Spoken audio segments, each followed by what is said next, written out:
16ª Jornadas STIC del Centro Criptológico Nacional y 4ª Jornadas de Ciberdefensa del Mando Conjunto del Ciberespacio, un ciberescudo único para España.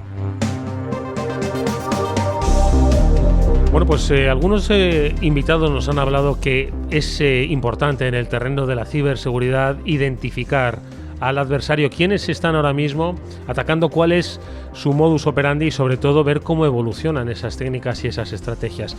Y de eso es de lo que vamos a hablar más en profundidad con Roberto Amado, uno de los especialistas de S2 Grupo, con una amplísima trayectoria en el mundo del pentesting, en el mundo del threat hunting, y que a través además de una interesantísima ponencia que ha impartido en estas 16ª jornadas, podemos conocer posiblemente a uno de los grupos más activos y avanzados del mundo, como el sector califica APT29. Roberto, ¿cómo estás? Bienvenido. Hola, muy buenas tardes. Oye, ¿quién es este grupo? ¿Por qué hay que fijarse en él? ¿Por qué hay que conocerlo? Bueno, APT29 es una amenaza avanzada persistente asociada al SRV ruso, es decir, al Servicio de Inteligencia Exterior de Rusia, y que, bueno, lo que básicamente persigue es la extracción, la obtención de inteligencia de zona OTAN, prácticamente, Canadá, Estados Unidos, gran parte de Europa, Oriente Medio también. Y normalmente su principal tipo de objetivo o digamos sus víctimas pues son organizaciones gubernamentales dentro del sector de la defensa, dentro del sector de la diplomacia. También se les ha visto interesados en ONGs y en think tanks y digamos que básicamente lo que persiguen es obtener información para las decisiones, tomar decisiones estratégicas y políticas dentro del ámbito de la órbita rusa, claro. Oye, ¿cómo se analiza, cómo se sigue a un grupo como estos para estudiarlo, aprenderlo y minimizar o evitar los impactos? Bueno, se utilizan pues diversas técnicas. Inicialmente podríamos utilizar pues técnicas de OSINT, ¿no? Siguiéndolos por reports que puedan, digamos, generar otros centros de inteligencia. Se puede realizar a través de tracking, de análisis de artefactos, a través, por ejemplo, de lo que sería la gestión de incidentes, porque nosotros pues solemos gestionar incidentes de seguridad donde tenemos a este actor detrás y por lo tanto pues tenemos y extraemos inteligencia asociada a sus TTPs, a su forma de trabajar, a su malware, su repertorio de malware. Entonces son diversas fuentes las que al final pues nos permiten ir viendo un poco hacia dónde se mueven, cuáles son los nuevos objetivos que tienen o las nuevas formas de atacar, ¿no?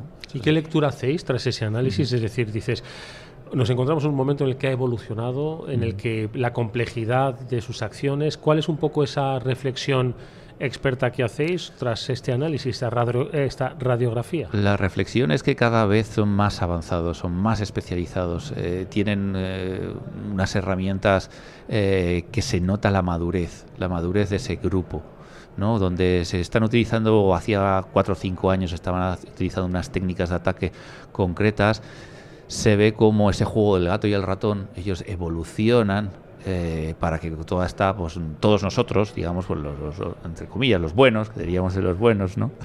O somos los buenos, con nuestras herramientas de ciberseguridad, bien sea pues los EDRs, pues nuestros escáneres que podamos desarrollar para el hunting, pues ellos, claro, se ven viendo identificados y tienen que ir evolucionando. Entonces hay una evolución muy, muy, muy clara en cuanto a su conocimiento en OPSEC, es decir, cómo atacar y cómo desplegar esos artefactos y cómo hacerlos invisibles a las herramientas de ciberseguridad, ¿no?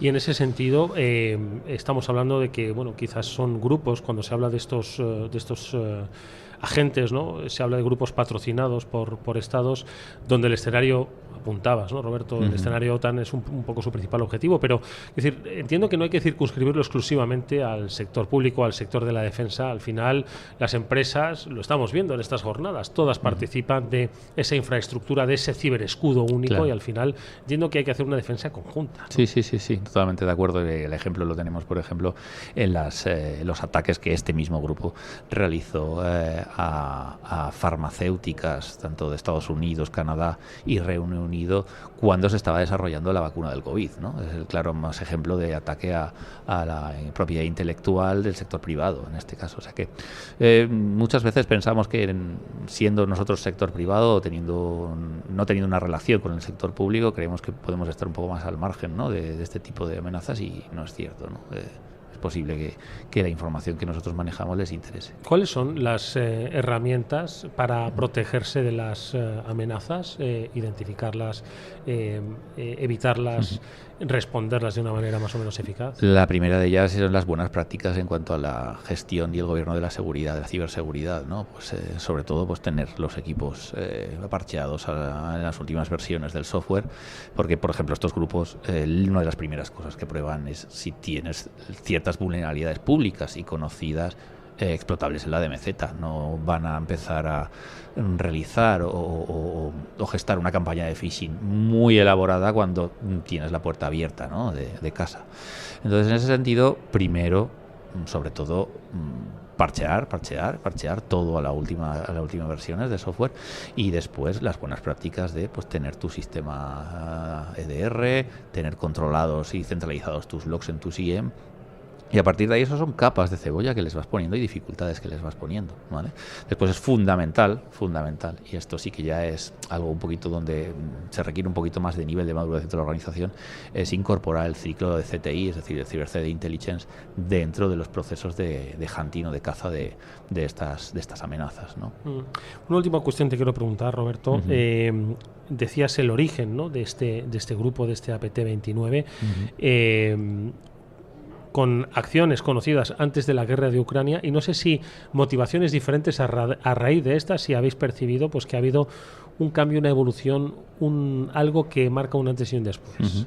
Bueno, sí que se ha visto que la guerra de Ucrania ha sido también un punto de inflexión en cuanto han centrado un poco más los esfuerzos en organizaciones que estén más activamente, ¿no?, apoyando a Ucrania, incluso en el gobierno ucraniano, a través de despliegue de wipers, de capacidades de disrupción, más que de obtención de inteligencia, ¿no? Eso sí que se percibe, ¿no?, que está siendo la guerra de Ucrania un foco de atención de este tipo de grupos asociados a los gobiernos.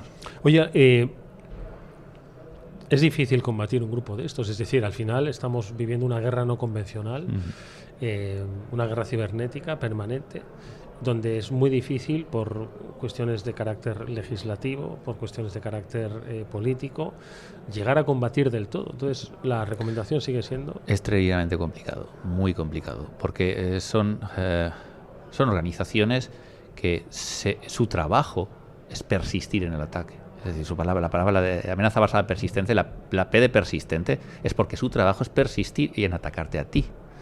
Entonces, frente a eso, donde tienes una persona o un grupo de personas que 8 horas, 10 horas o 12 horas al día se están dedicando a crear artefactos y a crear, tener herramientas para poder vulnerar tus defensas, pues claro, es terriblemente complicado.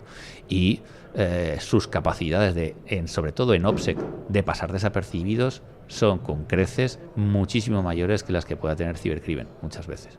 ¿Vale? O sea, cuidan mucho más los detalles, la parte forense, ¿no? Pues no dejar trazas forenses, pues que su malware solo se ejecute en los equipos para los cuales está programado que se ejecute, y si ese malware sale de ahí, ya no va. O sea, ese tipo de cosas pues no las ves en cibercrimen, y sí las ves en la parte de amenaza avanzada persistente. Esperamos haber ubicado un poco más, radiografiado un poco más las amenazas que están ahí fuera. Hay especialistas que dedican su conocimiento y su tiempo a identificarlas, sobre todo para crear entornos más seguros, más certeros en un mundo complicado como es este de la conectividad. Roberto Amado es subdirector de seguridad de S2 Grupo, es especialista, como habéis podido comprobar, desde hace ya muchos años en el terreno de la ciberseguridad. Nos ha acompañado en estas entrevistas radiofónicas aquí en las jornadas STIC. Gracias, Roberto, mucha suerte para el futuro. Muchísimas gracias.